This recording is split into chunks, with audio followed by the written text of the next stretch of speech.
आपको बताऊं कि जो खरगे जी की रैली थी, खरगे जी बड़े सम्मानित नेता हैं, उनकी वरिष्ठता का हम लोग बहुत आदर करते हैं।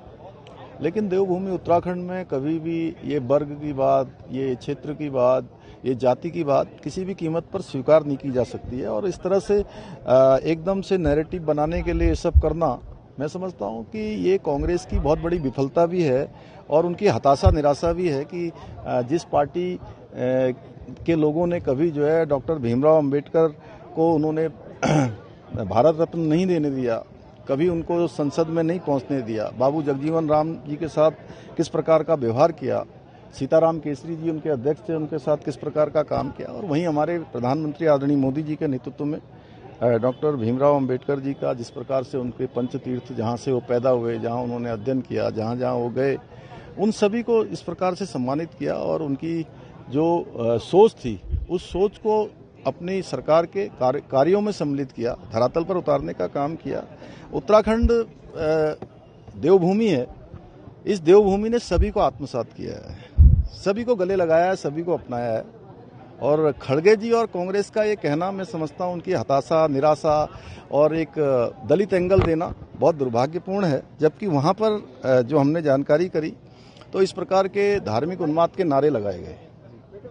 मैंने क्या कहा? धार्मिक उन्माद के नारे लगाए गए और उसके बाद लोगों में स्वतः रिएक्शन हुआ। कुछ स्वयंसेवी धार्मिक संगठन आगे आए और उन संगठनों के लोगों ने जाकर वहां पर शुद्धिकरण किया।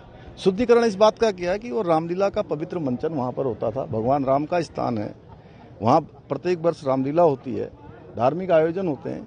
तो ऐसे स्थान पर खाली बोतलें उसमें पेशाब भर के डाल देना, वहां पर गंदगी कर देना, धार्मिक उन्माद फैलाना, उसके लिए उन्होंने शुद्धिकरण किया है।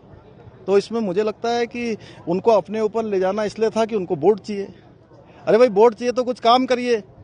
आपको जनता बार बार नकार रही है, बार बार बाहर का रास्ता दिखा रही है, तो आप इस प्रकार के नैरेटिव बनाना चाहते हैं। दूसरा, आपको बोल रहा हूं, दूसरा, कल आप लोगों ने देखा, हमारा विरोध राहुल गांधी से नहीं है, हमारा विरोध कांग्रेस पार्टी से भी नहीं है, यहाँ के उनके स्थानीय संगठन से भी नहीं है।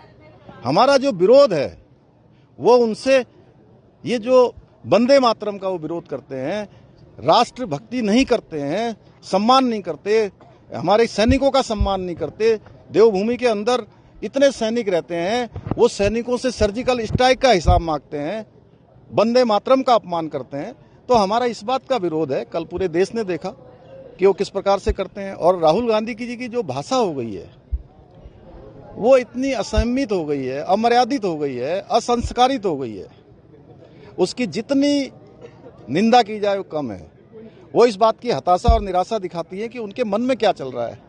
उनके चाटुकार उनको पता नहीं कौन सी सलाह देते हैं कि जिस व्यक्ति की दादी सालों साल देश की प्रधानमंत्री रही, जिनकी मां सोनिया गांधी कई सालों तक देश को चलाती रही, और एक जो वहां बैठे हुए थे कांग्रेस पार्टी के सांसद या सांसद रहे, उनकी मां कई सालों तक दिल्ली की मुख्यमंत्री रही, और वो फूहड़ नाटक करते हैं मंच पर इस प्रकार से गले लगाने का, एक राष्ट्राध्यक्ष का अपमान करते हैं।